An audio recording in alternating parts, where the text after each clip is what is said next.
in the alleged hate crime against him, himself. He's charged with making false statements to police, which could result in prison time. All right, let's go out to Chicago right now, where Matt Finn is waiting with a thorough report. Matt, we understand that apparently there's going to be a press conference at 10 o'clock Eastern time, and then he, Mr. Smollett, will be at a bond hearing at 1:30, right?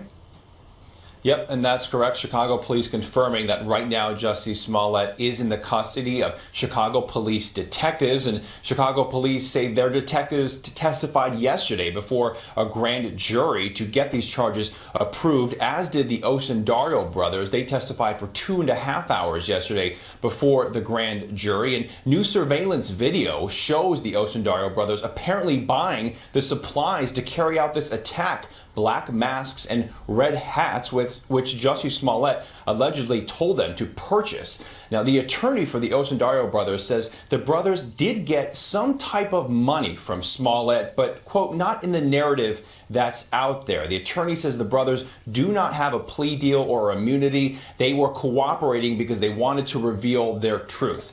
The brothers' attorney also praises Chicago police.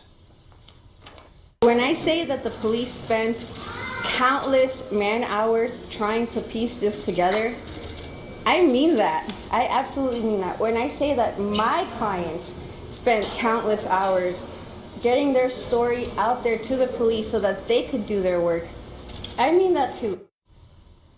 Smollett's attorney released a statement reading, quote, "Like any other citizen, Mr. Smollett enjoys the presumption of innocence, particularly when there has been an investigation like this one where information, both true and false, has been repeatedly leaked. Given these circumstances, we intend to conduct a thorough investigation to mount an aggressive defense." Right now, the attorney for the Osundario brothers says she does not expect her clients to be charged. Brian, Ainsley, Steve.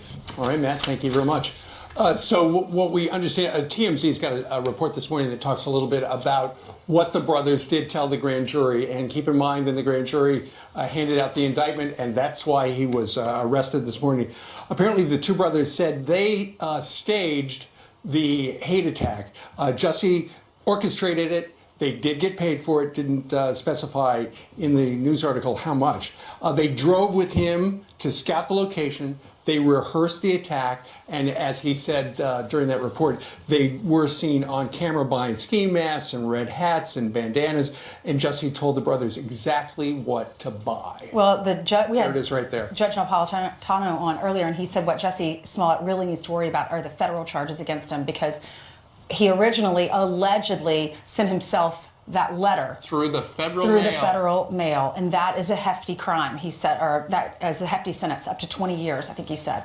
But the felony charge, which was the local police's charge, up to 3 years in prison, 1 to 3 years. Right. I mean, or he could get probation depending on how this whole thing shakes out. I know in there was powder. They had to call a hazmat team. It ended up being crushed aspirin. He could have upwards of $25,000 in fines, 1 to 3 years.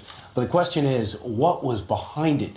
Why did he actually think he could pull this off? And if you're Good Morning America and he calls and reaches out because he wants to tell his story, do you feel almost victimized? Because he's sitting there putting on his best acting face, allegedly, talking about how he was hit, and he just wants everyone to know how he fought back. That was the only thing he wanted to know. And he just bragged about the fact that everybody knows I'm in very anti-Trump. And there is some pictures of him with Kamala Harris and so many others like Cory Booker have weighed in immediately condemning the climate in this country. Judge Napolitano was with us and told us where this could be going.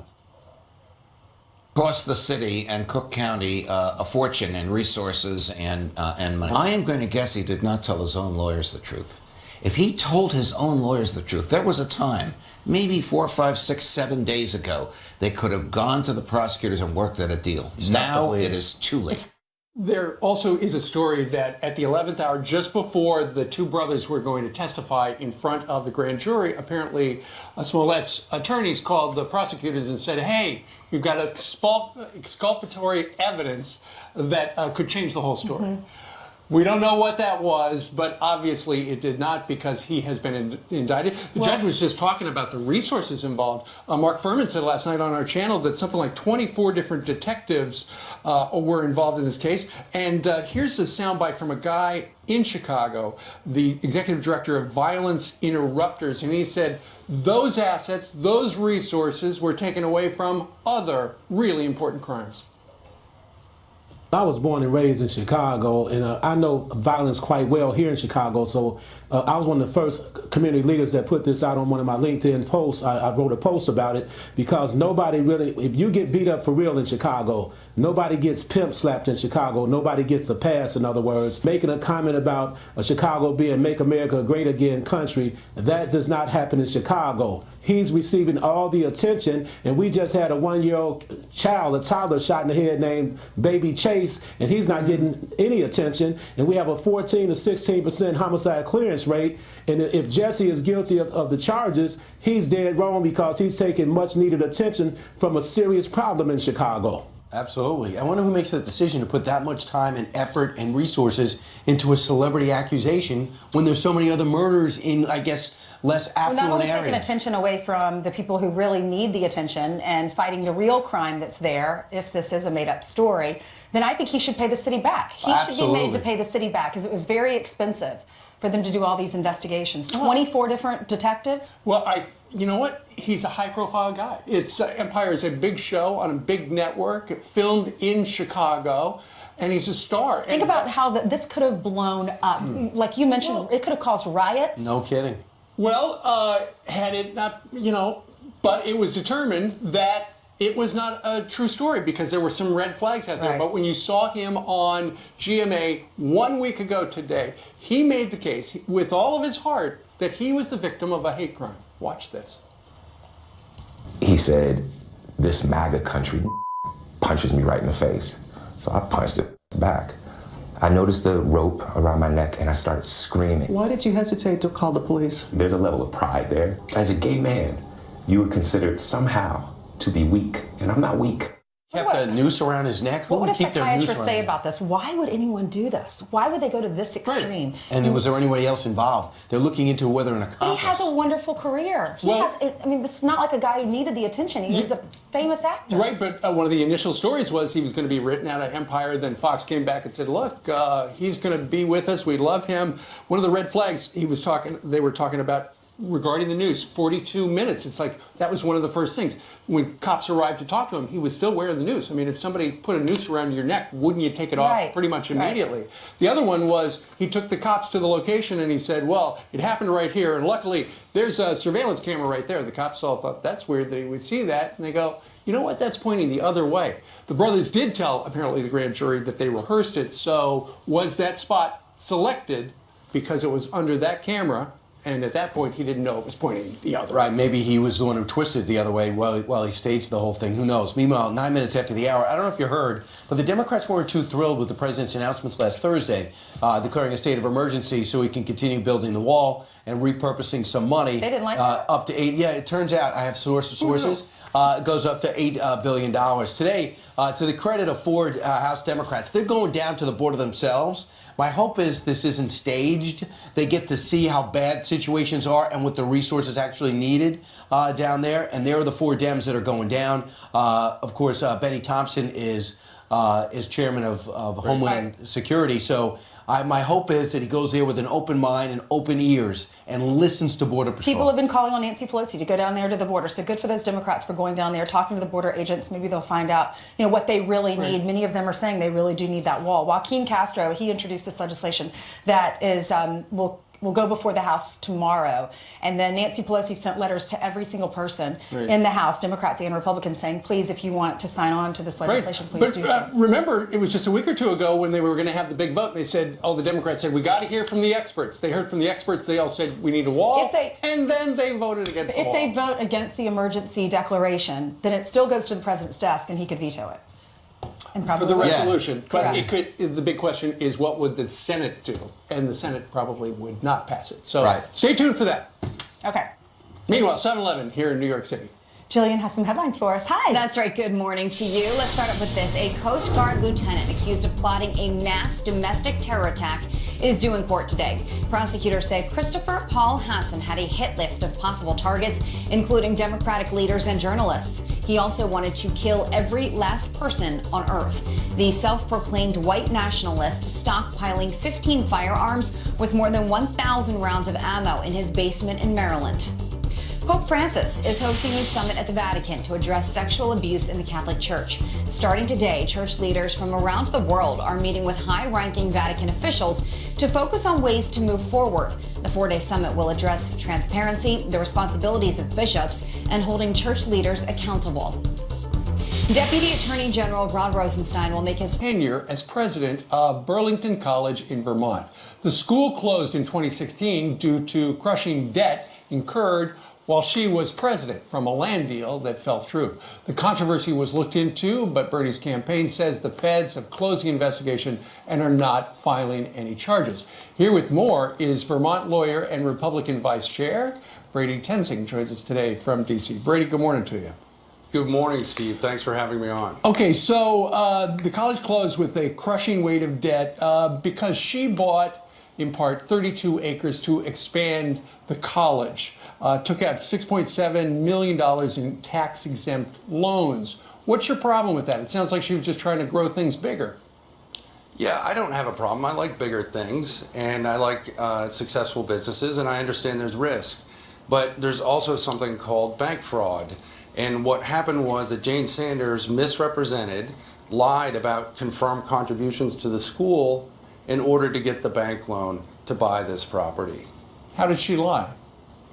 Well, she overstated the contributions, and we know this because we know this for at least three reasons. One, the school was only able to collect about 25% of the claimed contributions. Number two, the school's own audit report showed the fraud. And number three, donors came forward to say that their pledges were overstated, that they were misrepresented. Now, as I understand it, a couple of years ago, you actually asked, you sent a letter to the feds and said, hey, you got to look into this. What happened with that? Well, we don't know officially what happened with that because the federal officials don't discuss investigations and they don't discuss closing investigations. But Bernie Sanders' office has claimed that it was closed without prosecution. But this is the shame of this, Steve. If that is exactly what happened, there's not going to be a special prosecutor's report that comes out and explains exactly what role Senator Sanders played in getting this loan or what evidence was in front of the prosecutors that they declined to go forward on. We just have Senator Sanders, who refused to answer questions during the investigation because the investigation was going on, and now he refuses to answer questions because it's closed. Okay. We got a statement from Jeff Weaver, senior advisor to Bernie Sanders in 2020. These false allegations began with a politically motivated complaint by Trump's 2016 Vermont chairman. As Jane has said from the beginning, she has done nothing wrong and was pleased that the investigation came to an end months ago. It's no coincidence that after Bernie Sanders' record-breaking fundraising during the first day of his campaign, Fox News is regurgitating false attacks from Trump's cronies. The worry was that ultimately they just got a sweetheart deal because she was Bernie's wife, right? Well, there's not only the worry, there's evidence. If she'd been Jane Doe instead of Jane Sanders, she never would have gotten this loan. It never would have survived the most basic of underwriting. The subsequent president, who was tasked with trying to clean up Jane's mess and trying to save the college, herself said that it appears as though the senator that the school received special treatment, Jane received special treatment because of Senator Sanders' power in the state. Okay. Nonetheless, the feds did not prosecute, and we don't know exactly why. But Brady, thank you very much for joining us from D.C. and black colleges and universities. It's unclear how much Davos she has donated in all. Meanwhile, $15.5 million. That's how much the Republican National Committee raised just last month. Campaign finance documents show the RNC has nearly $29 million as it prepares for 2020. And finally, $399,000. That's the fine California must pay after trying to force pro-life centers to promote abortion. The Supreme Court struck down the law requiring clinics to post signs about those abortions. All right, some of the news, Brian.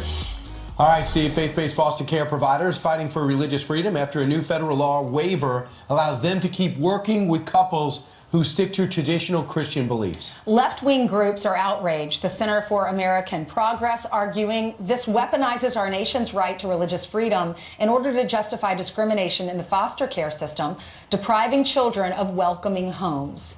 Reed Lehman is CEO of Miracle Hill Ministries, and he joins us now from South Carolina to react. Good morning to you. Thanks for being with us. It's a pleasure to be here with you. Tell us about your ministry and your program, please. Miracle Hill is organized around a mission that homeless children and adults receive food, shelter, and compassion while hearing the good news of Jesus Christ and moving to healthy relationships and stability. We provide more shelter for homeless adults than anybody else in the state. We have the largest level 1 foster program in the state. We provide addiction recovery. We have thrift stores. And we work cooperatively with the people around us to be sure that the network for care of the homeless is as robust as possible. So why did you want a waiver to allow you to continue your program in the tradition, the Christian tradition? What was happening? I'm sort of offended by the term waiver. We wanted clarification that the religious rights of religious providers would be protected as they always have been. We've been providing this care for more than 30 years, and we've always had the opportunity to work with our faith community, which is centered around our love for Jesus Christ. And what did the ACLU, what did they have a problem with? I don't know which groups specifically, many groups seem to have a problem with it, but they're saying that we restrict the ability, the choices available to care for children, and nothing could be further from the truth. South Carolina is 1,000 families short. We want as many people as possible caring for foster children as we can get, and we're providing 225 families today to do that. And you just don't want same-sex couples helping you out? We want to be able to work with people who share our faith. We received nothing for recruiting families, which cost us about $2,000 apiece. We received partial reimbursement for the care of the children once DSS places them in those families. But we're simply saying, let us work with people of our faith, and there are 8 other agencies here in the upstate that other people who don't share our faith can partner with. Okay, well, for folks at home that agree with you and that are watching, how can they help? Well, it's been a costly fight. It's cost us, there have been lies told about us. It's cost us support. They can send some. But more than that, for those who share our faith, we'd ask you to pray. Right. For those who have some influence, just encourage your senators and congressmen to continue protecting the rights of religious providers across the country. And we're grateful that the... Right. Yeah, and just let me just tell you, the other side is this. Leslie Cooper, the deputy director of the ACLU LGBT and HIV project, says it's a terrible decision that will hurt the children. These children welfare programs were created to help while incentivizing other states to follow South Carolina's bad example. So obviously a detractor, not happy with the waiver. Well, I appreciate that the Coalition for Jewish Values, the national organization, stands with us. The Catholic Diocese stands with us. I grieve over the loss of the 120 families in Philadelphia.